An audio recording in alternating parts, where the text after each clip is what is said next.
Are we good to go? Awesome. Well, welcome.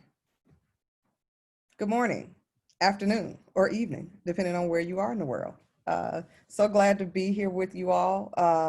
Very excited about the Virtual Institute. Hopefully next week I'll get an opportunity to really jump in on some of the other sessions. I, for some crazy reason, decided I was going to move in the midst of a pandemic. So that's what I've been braving discomfort in is trying to continue to do the work and move at the same time. But I am excited about this session. We have a lot going on in society, and it's, as an organizer, it's great to see people lean in to wanting to be not only a part of these conversations, but looking for tools so that they can impact their community or society in general. So it's great to be a part of this community with you all as we dig in. So I got some slides because sometimes slides just, make it go a little better. And I'm a visual person, so why not? So move this down here. There we go. All right. So we're engaging discomfort with empathy and, the power of now. Where are we now? One of my favorite quotes by James Baldwin is, "Not everything that is faced can be changed, but nothing can be changed until it is faced." My guiding principles for our conversation is braving discomfort. A lot of times, I'm sure you all have been in on sessions or around sessions, or may have said it yourself, hey, this is a safe space. We've all said that at one time or another, or at least been around it. And the truth of the matter is, it's only safe until it's no longer safe. And sometimes we don't know when that shifts for somebody in some of these conversations. So I ask people to be brave as we figure this thing out. Deep listening, listening to learn. Sometimes we think we know it all. We think we know everything. And the truth is, we're only an expert on ourselves. So taking the time to truly deep listen to others to learn about their story. Self-reflection, we have to do that work. I ask people to be a custodian of the way you think, and sometimes we have to tap back in and say, did I pick up some things, or am I carrying some things that, are pushing me to judge people in a way that I shouldn't be. And lastly is proximity. If you've been following the work of Brian Stevenson at the Equal Justice Initiative, he talks about getting proximate to people. And getting proximate means being close. Sometimes we can't help, how we've grown up, what we've been exposed to. But as we, as they say, learn as you get older and you know better, you do better. And sometimes we're not close to those who are experiencing oppression, and if we truly want to be of support and help, we have to get proximate. And so those are the grounding principles for today's conversation. But before I jump in, I just want to acknowledge the indigenous tribes of Alabama, because I am in Alabama. And those are Creek, Choctaw, Chickasaw, and Cherokee. And so I just wanted to take a moment to acknowledge those tribes. All right. So how do we get here? What we're seeing in society is not that unfamiliar. We're seeing a lot of uprising. We're seeing a lot of frustration. And a lot of us are trying to figure out either how do we lean in? Should I lean in? Am I wanted to be a part of this fight? What role do I play? And it's that uncertainty. Now add on top of that, being in a pandemic. I've talked to a lot of groups who said, well, T. Marie, what is it about what happened with George Floyd that's so different from all of the other tragedies we've seen with police? And I said, the only thing that's different is that we're all still. We're all having to be still. We're in the midst of a pandemic. Sports have been canceled. We had no choice but to look at it continuously. But you have people who have experienced oppression continuously. And so now we're at this juncture in society of, how do you lean in, for lack of a better phrase? What does that look like to be a part of the social change? And so the first thing is, you gotta say it's uncomfortable. We don't like it. It's uncomfortable. And it's human nature, and it's our default to want to be comfortable. We like what we like. We like what we know. We like what we're used to. Those things make us feel comfortable. It's like going home. You know where your things are, you know, you have it set on the temperature you want. That's comfortable. Somebody switches something up. I'm no longer comfortable because I don't understand what's wrong or what's been messed up. And I want to get back to being comfortable. And so right now we're in a very uncomfortable place in society. And it's frustrating. And some people want, hey, let's just get back to a good place. But there are some demographics of people, our neighbors, our friends, our community members, that it has not been a time that it has been comfortable for them. And so discomfort is temporary. Unfortunately, oppression is not. And so that's what we're working towards dealing with that. Now, unfortunately, a lot of times it's easier to be empathetic to characters than it is to our neighbors. You know, we can look at the Joker, Maleficent, and the Grinch and say, oh my gosh, they're evil. You know, they're mean. They treat people wrong, unfairly. But then as the movies go on, we get that backstory, we get a history, we see they were picked on or abused or grew up on, you know, that side of the tracks that we don't talk about. And then we start to develop a level of empathy for them because it's like, well, these circumstances presented the opportunity for them to feel and act in the manner that they do. And so we empathize. And sometimes they kind of become our favorite characters. You know, I love The Grinch personally myself, one of my favorite films. But too often we don't extend that same courtesy to people, the real people, our friends, our neighbors, that group, that demographic, those folks over there. We don't extend that same courtesy to say, is there a backstory? Have they been oppressed before? Have they been treated in a manner that their frustration and how they're acting or responding is due to how they've been treated in our nation? But what we have to remember is that anytime we see unrest, uprising, you got three things going on. You got that conflict, and that's usually what we see immediately. But behind that conflict is a history. And along with that conflict and history is trauma. And so we have to understand that, you know, there's basically three types of conflict. There's normal conflict, you know, that's your coworker taking your stapler off of your desk or grabbing your favorite pen, you know, that's somebody eating all the Lucky Charms and not replacing the box. That's normal conflict. But if you don't deal with it, those things build on each other and we get frustrated and we get angry. Then there's pervasive conflict. And that happens, we're seeing that a lot now. We're seeing it in the protests in Minneapolis. We're seeing it in Portland. You know, we saw it in Charlottesville. We saw it in Kenosha in Kentucky, where people say, I want answers. I want to know what's going on. You know, I'm not getting answers. I'm getting frustrated. It's rising. I'm getting angrier. We want something to change, pervasive, that uprising. And then lastly, overt conflict. And we saw that in Charlottesville. Overt conflict, the entire intent is to harm somebody else. And so how do we interrupt that conflict? How do we catch it at those lower levels so that it doesn't grow? But we can't just look at conflict and say, well, what are they upset about? What is the frustration? Are they mad about this or that? We gotta understand that that conflict has a history. And a lot of times we're not honest enough about the history of our nation. We live in a nation that was built on genocide of Native and First Nations people. We live in a nation that was built on chattel slavery, legalized oppression and segregation.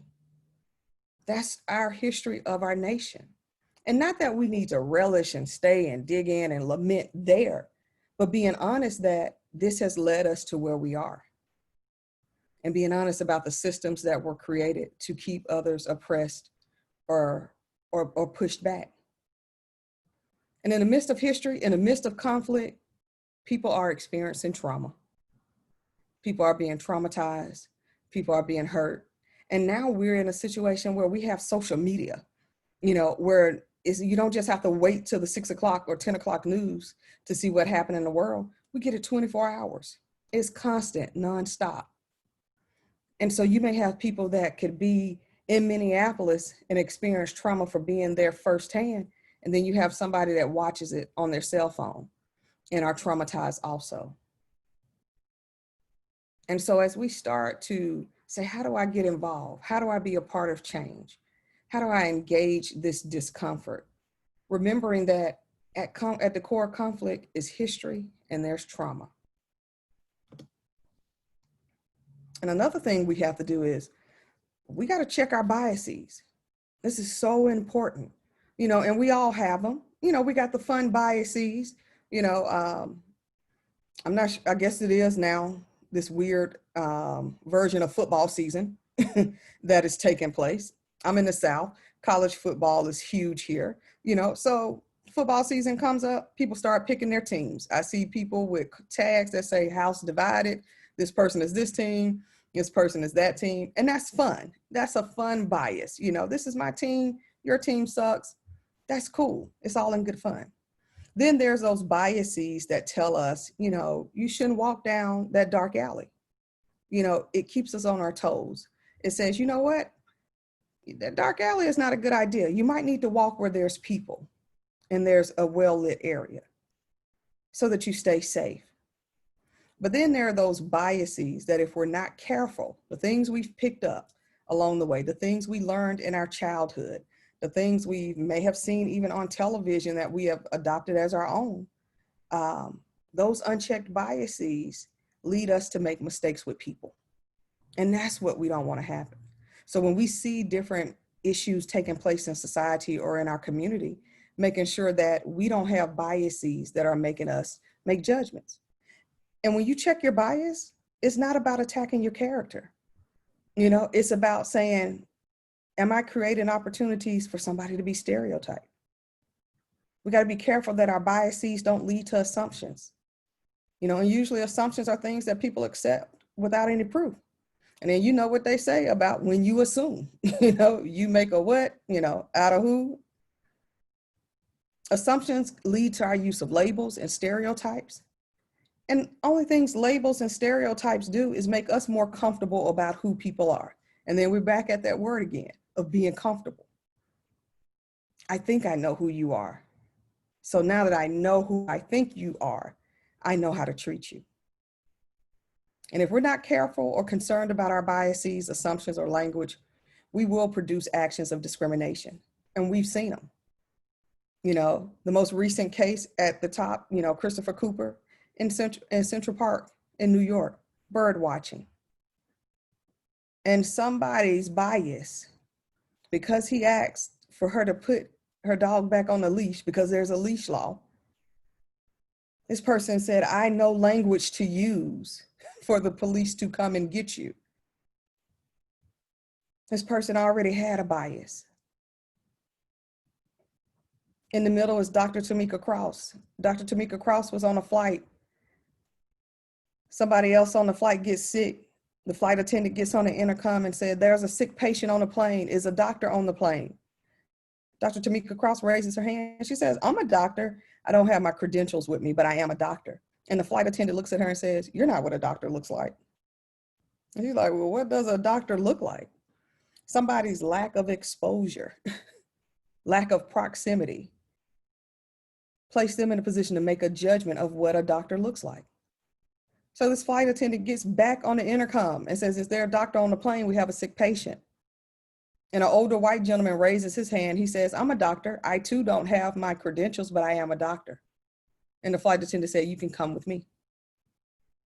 So where did that come from? Not being proximate, not being exposed, assuming you know who someone is. And then lastly, John Crawford, doing something that we all do, probably too often, shopping in Walmart, buying random stuff we may or may not need. He just so happens to get on the air rifle aisle while talking on his cell phone. Somebody saw him doing that and decided he shouldn't be there and called the police on him, fabricated a story. And as he turned the aisle to go to a different aisle, before he knew it, he was killed by the police. Minding his own business, but somebody's biases decided he didn't belong there. So we have to ask ourselves, does our biases prevent us from being aware of how societal injustices and conflicts affect those that you may teach, live, worship, or work with? When things happen in society and your coworker is distraught or frustrated, your neighbor I just don't have the words. I'm very traumatized about what's going on. Are you able to empathize with them? And never forget that what you truly believe about others will eventually show up in the way you treat and talk about them. And sometimes it's subtle. Those who haven't faced much discrimination tend to recognize it in obvious acts. So if it, later on tonight, it gets dark, you leave your house and you see a big old cross out there burning, you'll be like, somebody is off. This is obviously wrong. This is not acceptable. I don't subscribe to it. It is not okay. Because that's obvious. That's big enough that you're like, that's not cool. But that's only about 10% of discriminatory behavior. The remaining 90% is so subtle, yet it causes the most harm. And it happens right under the threshold of our daily awareness. These are the posts on social media. These are the little comments, the microaggressions, the things that we may be like, that wasn't cool that they said that, but are we interrupting that conflict? So you have to ask yourself, I want to be a part of change, but how do you show up when conflict arises? Are you the type of person that fights? Do you flight? Do you freeze or flounder? How do you respond to conflict? Some of us fight, we get frustrated. We want to defend our position. This is what I believe, and this is what I think is right, and this is how I was raised, and you may overtalk the person, or you may raise your voice. And you put people in a position of not wanting to be in that conversation with you anymore. You may also have people that flight. And what is flight? We run away. I don't want to engage in the conversation anymore. I don't feel comfortable, or I may not have enough information. So I'm gonna just step away from it. Then you have those that freeze. They just get stuck. I don't know what to say. I don't know what to do. I don't know enough about the issue. Or they just get disoriented, don't know how to respond. And then you have those that flounder. And floundering is basically just going back and forth.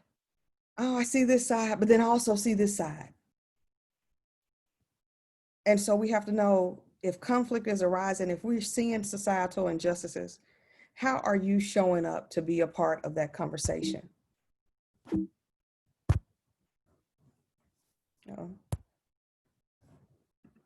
And I'm gonna pause for a second to see what your thoughts are. What are you thinking so far?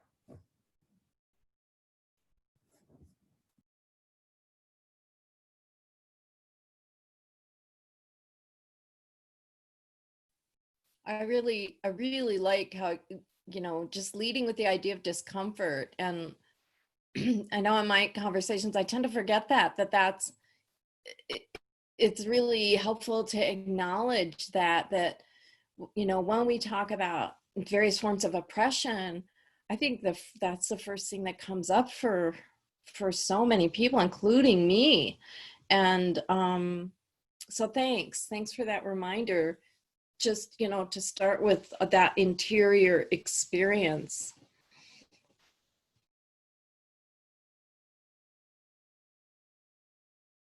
Absolutely. Anybody else?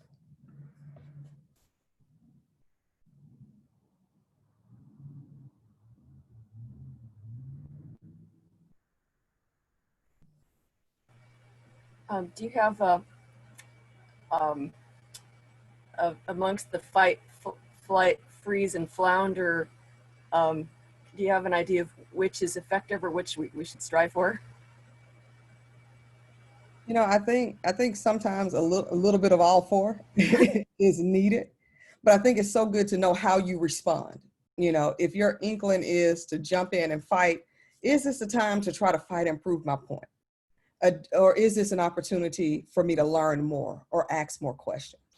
And I think that can apply to any of them, and I think sometimes we, like I said earlier, we're only experts on ourselves, and so we may have a perception or an idea about a scenario that we actually don't have the full information on. So to try to decipher why this group is doing this when you may not have all the information, could cause a bigger conflict. I was working with the local police department here about a year and a half ago.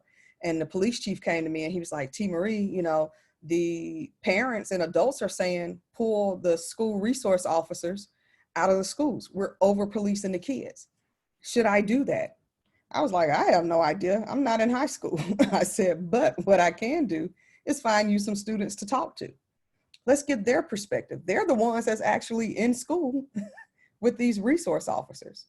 And too often we get so eager to respond to issues and we want to change and, oh, is this the problem? Let's fix it. Let's just fix it. But we don't have the people who are actually experiencing it a part of the conversation. And so I brought about 25 students. I think the youngest was in 7th grade. The oldest had just graduated from high school. And I said, hey, the chief was sitting there.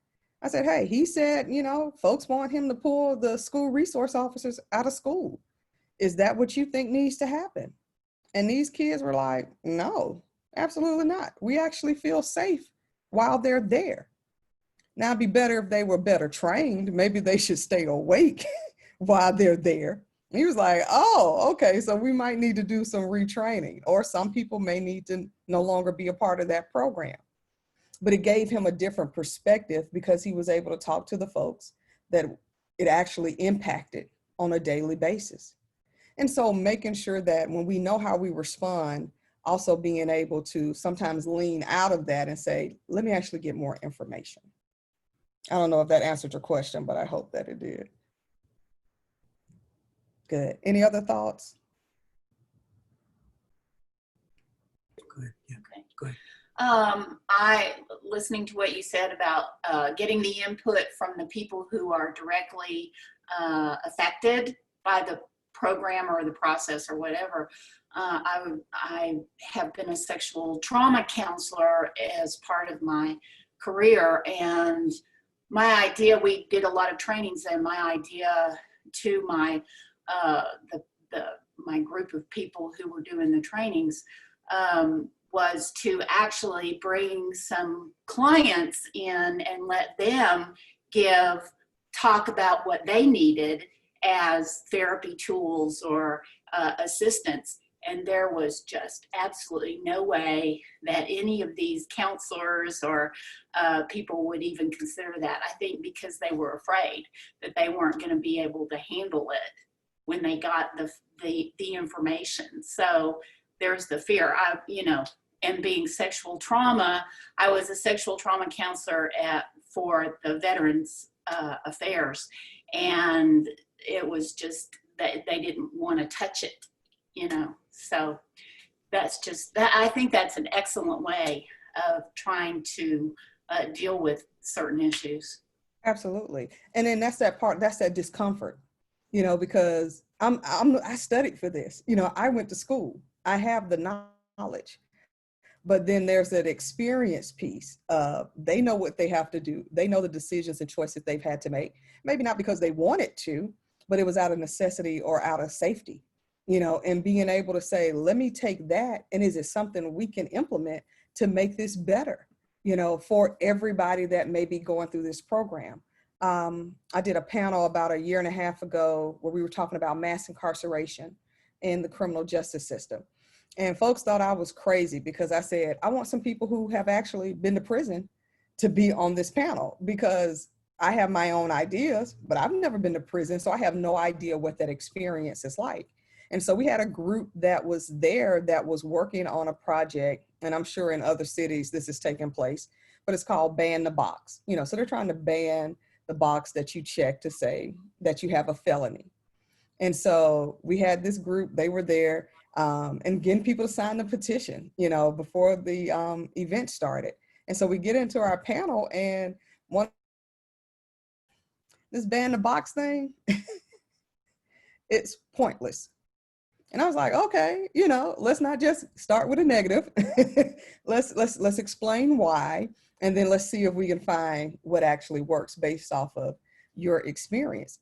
And she said, the only reason I'm saying it's pointless is because you can ban the box, but you can't ban the background check. She said, so they're gonna run my background regardless of if they run it in the beginning or later. And they're gonna see I've been to prison, And even though I'm a nonviolent offender, I'm still not going to get the job. She said, so how is that helping me rebuild my life and being able to integrate back into society?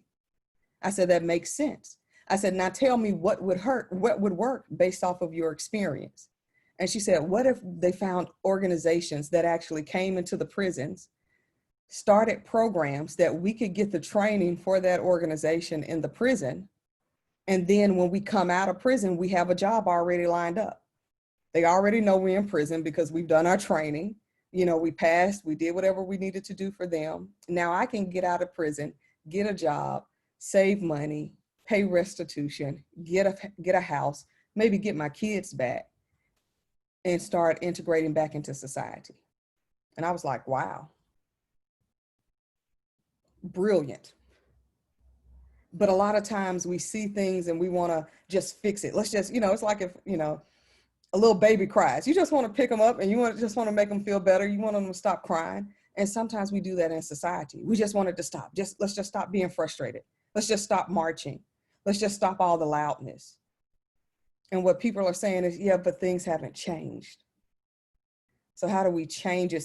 So now that you're no longer uncomfortable because we've stopped, I'm still uncomfortable because the system is still the same. And that's us braving that discomfort. That's us engaging in it. That's us understanding how we are showing up. What biases am I bringing to the cause, to the situation, to my community that may color how I see those who are feeling oppressed? I always ask people to be a custodian of the way you think. And all a custodian does is come in and cleans up. And like, why do I think that? When you see something on the news about a certain community or a certain demographic of people, and that negative thought pops up, where did that come from? What's behind that? Let me do that digging to figure that out so I can remove that. And that's that hard reflective work. And it's not pretty. It's not, because we have to look at ourselves and we have to be really honest about who we are. Because we have our ideal self, and you know who that is. I'm a good person. I believe in this. I believe all is good and da da da da. I love animals, whatever. And then there's how people actually experience us. And so with the work that we have to do, not just as organizers, not just as activists, not just as lovers of mankind, just in general as human beings, we have to make sure that our ideal self and who we actually are and show up as match. And that takes work. That takes work. T. Marie, Yes. what that made me think of is on one of the slides you had at the very bottom, something that said, how you really feel about people eventually will show through. And I thought that was really interesting because it speaks to, I think, so much of like what we've talked about in the Institute, and I think what Gandhi talked about in it, and when we talk about sort of the tip of the iceberg, right, sort of the outward facing stuff, but you have to do that inner work, because if you don't do that inner work, then the work that you're doing outside of yourself will always come back to like what the true reflection is. Yeah, I just thought it was really interesting, and I think something that I am going to think more deeply about, but just inevitably who you are will come out, right? And so who you are, that ideal self versus the self that is doing the work, the more you can make those match, the better. Absolutely. And I think that's why it's so important to even know how we show up in conflict. So okay, I know I'm going to be a little overbearing. I know I don't really watch the news, so I might freeze, but being able to be prepared for when those situations happen. That's what it's about. And are we saying that we want you to know everything or that you're going to always be equipped? Absolutely not. I promise you, there's millions of people in our world. You will eventually say something that is wrong. You will eventually offend somebody. You're going to mess up. You're going to make a mistake. You're going to make a decision that is going to rub somebody the wrong way. It is okay, long as you're able to recover. and say, you know what, that was not my intention. I apologize. Can you give me more information? And it's being able, it's being empathetic almost to yourself to say, you're not perfect. You're going to mess up. It's okay. The key is showing back up, consistently showing back up, because sometimes we show up and we get frustrated because it's like, well, do I fit in here? Should I be a part of this? Is this my fight? Am I wanted here? And you're wanted there, absolutely. It just may not be in the role that you want to play. That makes sense? Is that making sense? Because sometimes we have our own ideas and things that we want to do, and, oh, this would be great. This is exactly what they need. But then when we show up and they're like, no, we got that. We just need you to do this. But then our egos kick in and it's like, well, if you don't want me here, then I'll just leave. And it's like, no, you good, you can stay. But this is the role I need you to play in this. And so being open enough that you may not know it all, and that's okay. And you may want to help, and we want you there, but it may not be in the role that you may want to play. And that's okay. Because if at the end of the day, all we want is to see change, we want to see systems dismantled, we want to see oppression done away with, then you may have to play catcher in this game and not first base. And that's okay, because we're still on the same team. This may not be your opportunity to lead. It may be somebody else's, and that's okay also. Know your role, know your lane. I love talking about anything activism related. I have friends that work in environmental justice. I like breathing clean air. I want to drink clean water. However, I am not the person that need to be on the panel. And whereas I can say, yeah, this is good for humanity, no, this person, this is their field, this is their area. They should be talking about it. So we understand there's conflict. Conflict has history. People have been traumatized. We experience a level of trauma due to unjust societal issues. We got to know how we show up with conflict. Are we the fight, flight, freeze, or flounder person? We got to do our own check on bias and making sure we're where we need to be. And when we've done that work, and don't think it's a one-time stop shop where, oh, I did the self-reflection, I'm good. It's an ongoing process. You should consistently be doing that check. But once you've done that, you can jump in and say, you know what? Now it's time for empathy to kick in. And so I'm going to talk to you about two types of empathy, emotional and compassionate. And so at its core, empathy is the capacity to understand or feel what another person is experiencing. And this is key. So listen to this. From their frame of reference. Not from your frame of reference, from that person's frame of reference. That is the capacity to place oneself in another person's position. Now, we say it all the time, it's like, oh, put yourself in somebody else's shoes, or put yourself in my shoes. You'll understand where I'm coming from. But what happens a lot of time is we put ourselves in other people's shoes, but still with our own mindsets. And so, oh, if I were you, I would do blah, blah, blah. I'm sure you all have heard that or may have said that at one time. But the fact of the matter is, if you're putting yourself in that person's shoes from their frame of reference, you would 9 times out of 10 did exactly what they did. Because you only have their experience, their exposure, their access to work with. So when we start thinking about communities that are dealing with oppression and unrest and frustration, understanding that we have to put ourselves in their shoes from their frame of reference. Emotional empathy can be good and bad. It can be good because it means that we are readily in somebody's emotions. Emotional empathy, we see that with, a mother or a father will smile at their baby.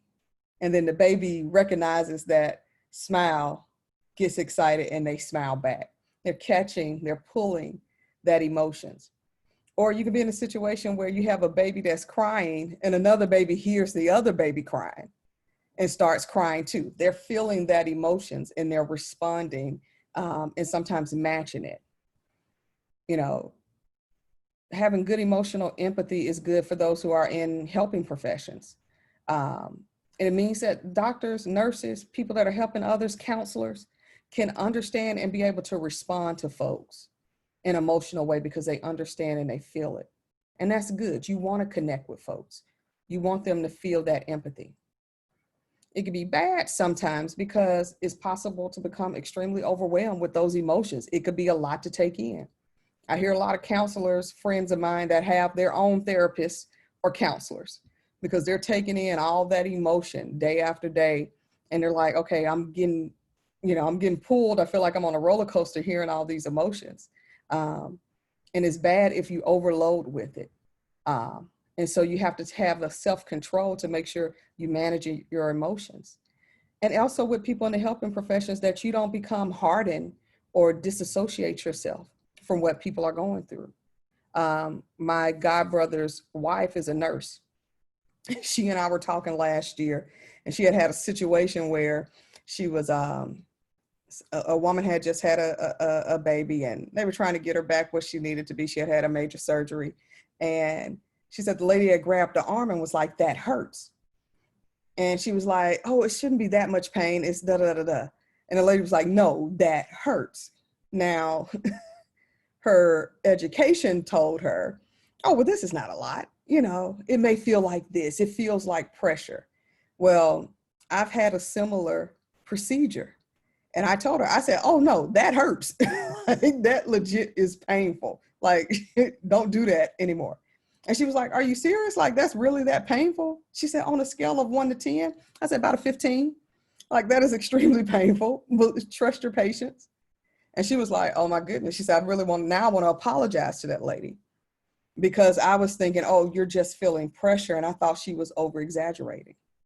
So she had got desensitized to, one, the knowledge that she had been educated with, but also this is what we say, oh, it's just pressure. You know, you'll be all right. But me confronting that and her sharing that story, I was like, no, that is actually extremely painful.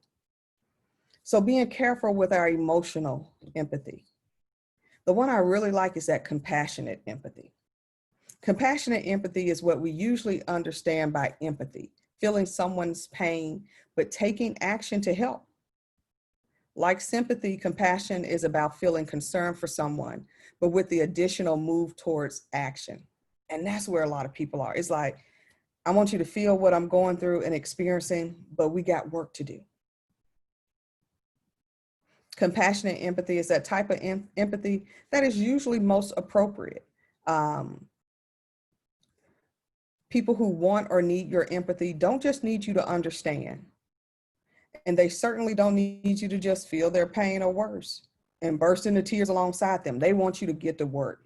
You know, and if you cry, I'm a very sensitive person. Sometimes I cry about stuff, and we can cry, and what we go do in between sobs, what needs to take place? What do I need to help with? Do I need to post some on social media? Do I need to show up here? Do I need to go to that city council meeting? How can I support you? So then this happens. We have community conflict. This is Minneapolis, Portland, Kenosha. People are saying, we're tired, fed up. So how do you show up? Now you got to think about, how do I show up?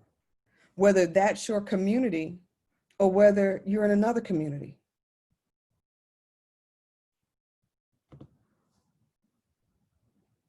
With compassionate empathy, people are looking for you to understand, but also get to action and resolving the problem. And this could take multiple ways. This could be policy change. Some things, I'm a fan of, sacrifice the system. Like, we got to build it, like, get rid of it, dismantle it. It needs to be rebuilt. Your role might be voting. Those folks don't need to be in office again. I'm not saying you need to run, but find somebody who's capable, who has good energy, who really has a heart for changing your community. Get behind them. And I know a lot of times we focus on the big ones, definitely here in the States. We focus on the big election, the presidential election, but there's municipal elections that are taking place that are affecting people's right now, everyday lives. We got this thing going on, the census. You know, Alabama, I think, unfortunately, y'all pray for us. You know, we are usually last in a lot of numbers, and we have some of the lowest census replies and numbers now. We're in danger of losing a congressional seat because of it. But letting people know you have to show up. You got to vote for the big elections and the small ones that affect your day to day. You got to do the census. Let people know you are here and need to be counted. And then sometimes it's actually showing up in the streets. It's actually showing up at the protests. It's doing the marches. It's showing up at the city council meetings. It's letting your representative know, no, I heard what you said. I saw what you did. I don't support it. I want you to change. I want to have a conversation, whatever that is. I have friends who are elected officials and they've told me before, T. Marie, I've gone a month or 2 months and haven't heard from anybody. Now I've told them, now that has nothing to do with your job. You still need to show up for your people, whether they call or not, but there's a role we have to play. These folks that we've elected in office, whether by default or whether we wanted them there, they're still representing us. And it's time for community folks to take back their power. They're not there just to sit up, you know, in Congress and collect a check and write books or whatever. No, they're there to represent us, and we have to hold them accountable. So compassionate empathy is about showing up, being there. I actually think we have somebody that was joining back in. Give me 1 second, let me add them back. Yep.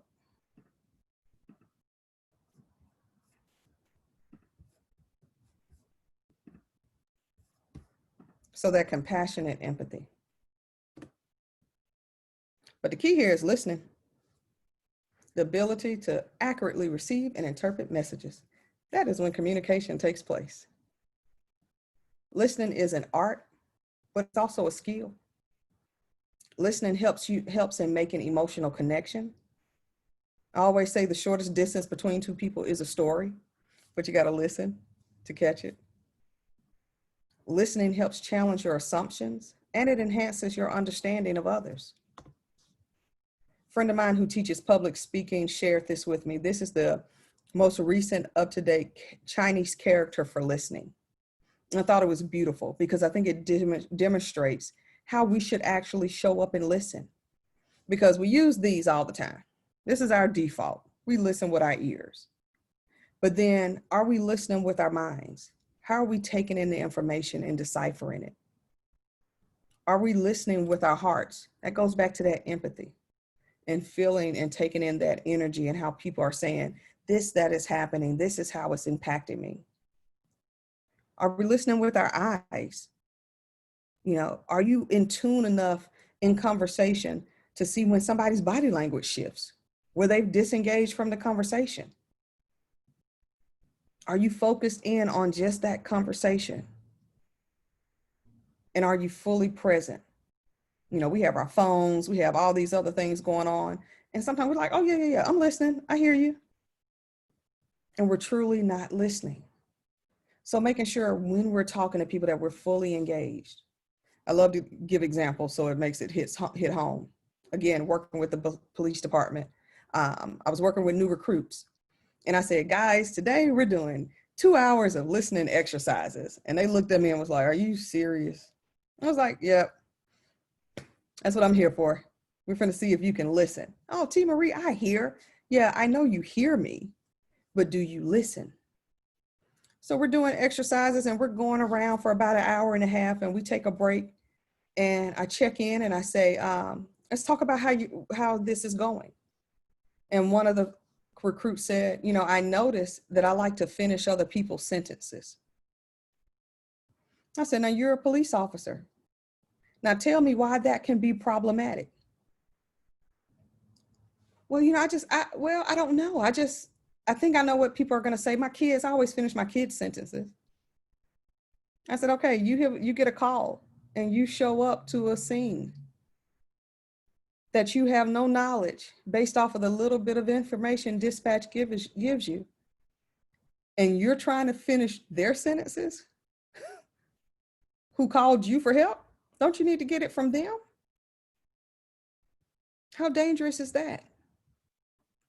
Then another person said, I noticed that I get lost in conversation. I'll focus on something that somebody says and it just takes my mind off. So as we were doing the exercise, this guy mentioned double stuffed Oreo cookies. And I just started thinking about this cookie and cream ice cream I had that was just so good. I was like, okay, gotcha.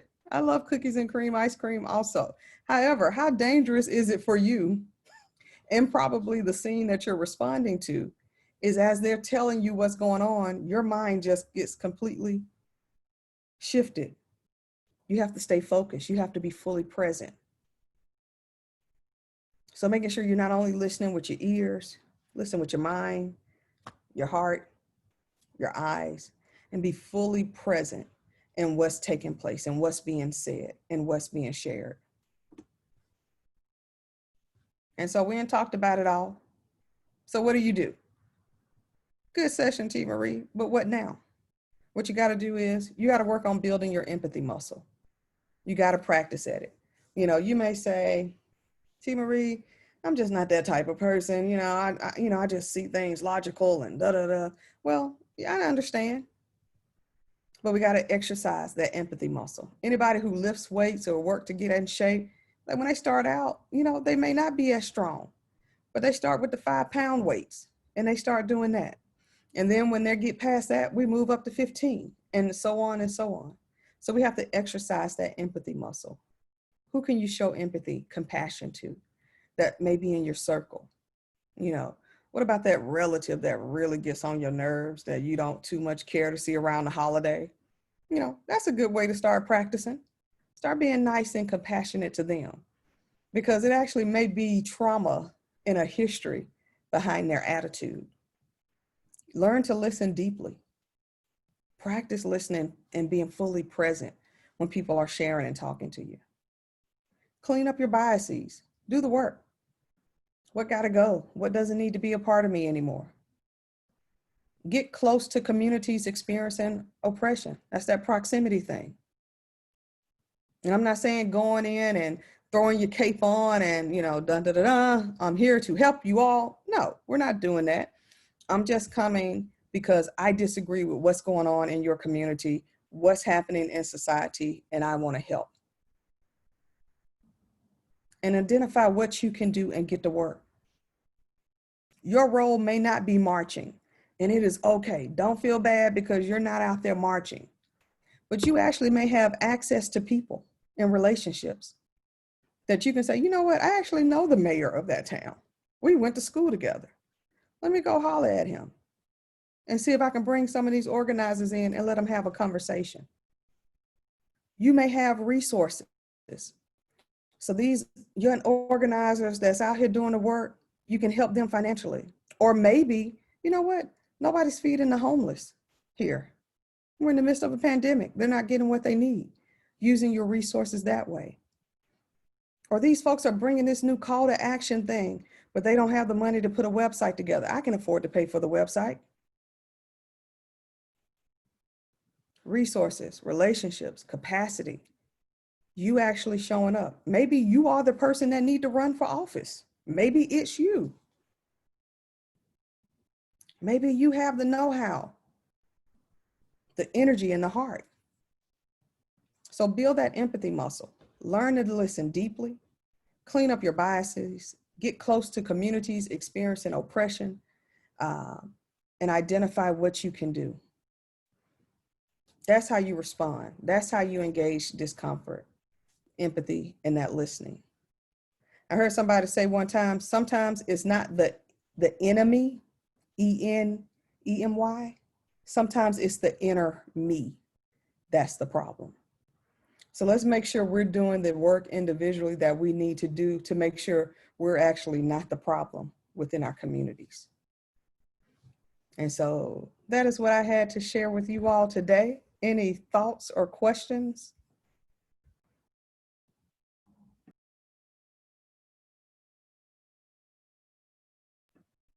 Oh, y'all so sweet. Or just anybody that want to share, whatever. I have a question, and I'm sorry to miss the first half. You say clean up your biases. Did I miss the part where you gave us some like ideas of what to look at or like how to, because I always feel like my biases are mine, so I don't, they're part of me and they might not be as obvious and offensive to me, especially when if I'm not engaging enough with other people during this pandemic. You know, it's easy to isolate. I know that, you know, my biases come up when I'm in community and then I can see them or my friends reflect them back to me. But do you have tips for us on what we could be doing to do a bias inventory or? No, that's a great question. I would say two things. One, if you got good friends, good people around you, you trust, ask them. You know, have you seen me say anything, or have you heard me say something that you deemed as just, hey, that's kind of weird, or why do you think that? You know, just to kind of get an idea of, am I saying things that I'm not noticing, that other people may be catching?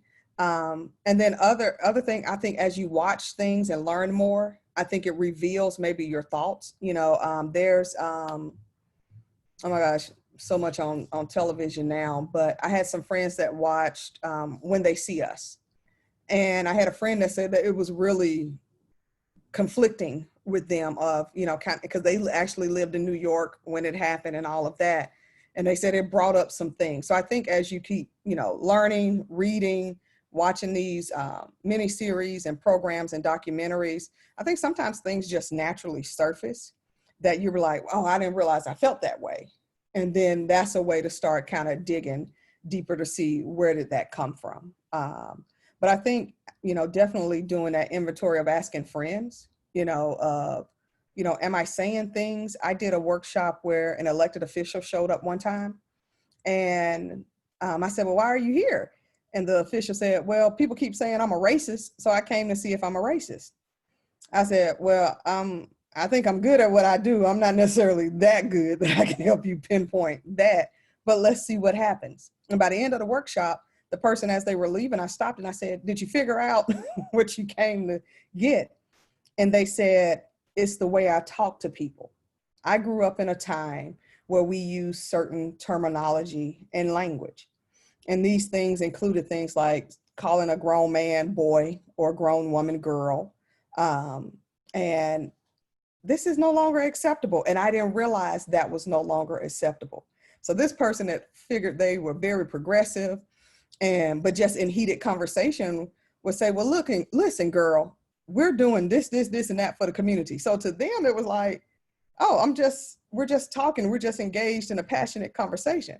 But if you say that to a Black person from the South, it takes on a totally different connotation. And so now that person, I forgot everything you're saying. I forgot why we're here. You are a racist. You just said something that is racially charged. And I said, well, great. Now that you recognize what it is, now you got to incorporate new terminology into your language. So yeah, we can't say girl, we can't say boy to adults. Let's get rid of that. Let's give people the respect that they deserve. Also working with another group, you know, we were working with a Hispanic community, and they kept saying, you know, illegal aliens. And I was like, no, we don't say that. What we say is undocumented residents. And we would go for a little while, and then somebody would say it again. And I was like, no, what we say is undocumented residents. And by the third time, and I'm a Scorpio, so I was like, look, how many times I got to tell you, you know, and I said, and I walked over to that person and I wrote undocumented residents on their paper. And I said, every time you get ready to speak, look down at your paper first, get your mind right, then ask your question. You know, and so sometimes we have to, you know, okay, let me get the proper terminology so I'm not offending those that I'm actually trying to show up and help. You know, and that's that work, and it's messy, and, you know, it is frustrating, and we're learning so much. We're realizing all of what we don't know. But, you know, if we're truly committed to the work at whatever level you're committed, whether you're running a nonprofit, whether you're running for office or whether you're a local organizer. If we're committed to the work of, changing how our nation and world looks, then we got to be committed to doing the work on ourselves. We have to, and I've been doing this work full time for about 4 or 5 years, and I have to check myself.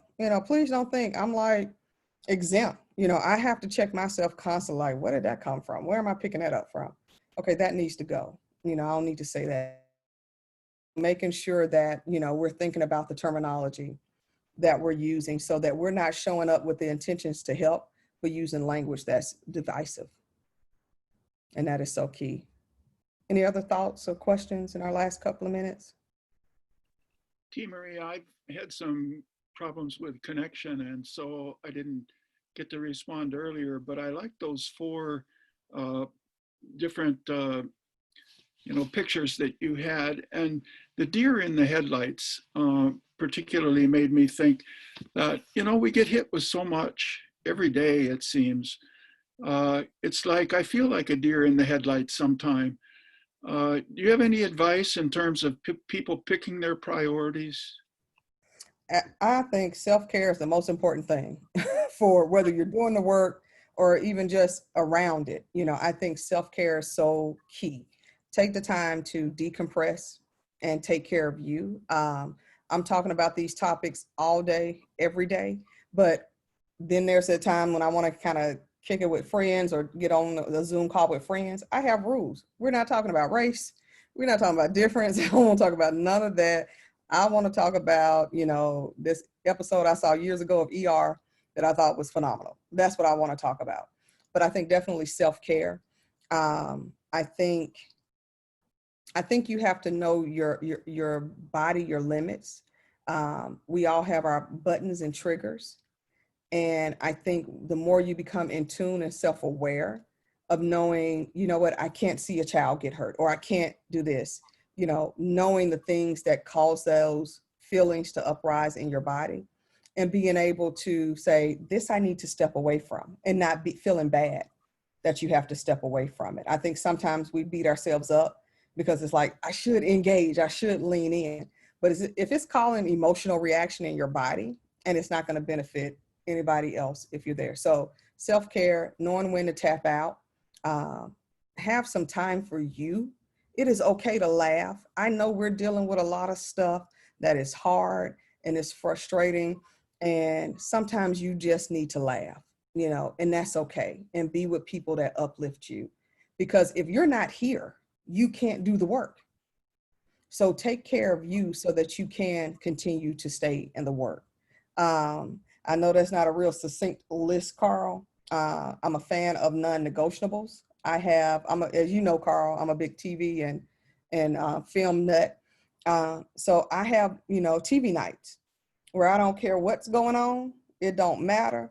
The world could be falling down around me, but I promise you, I'm going to be watching my TV show. And it's just going to have to get me while I'm watching my show.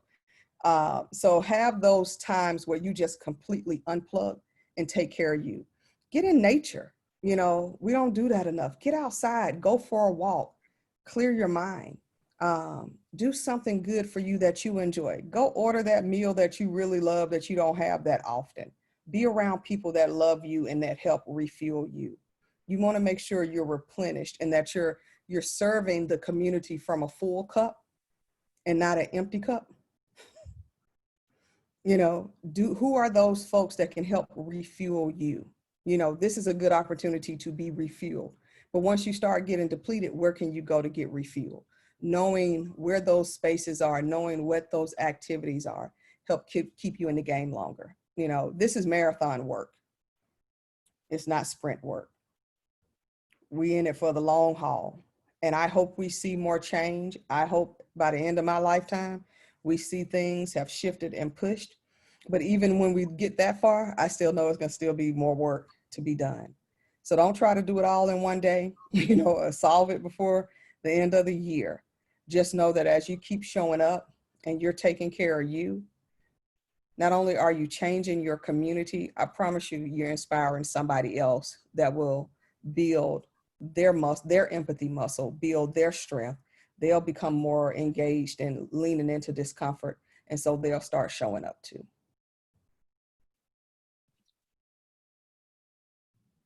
And it's beautiful to have a community that you can tap into. That is so key to community work.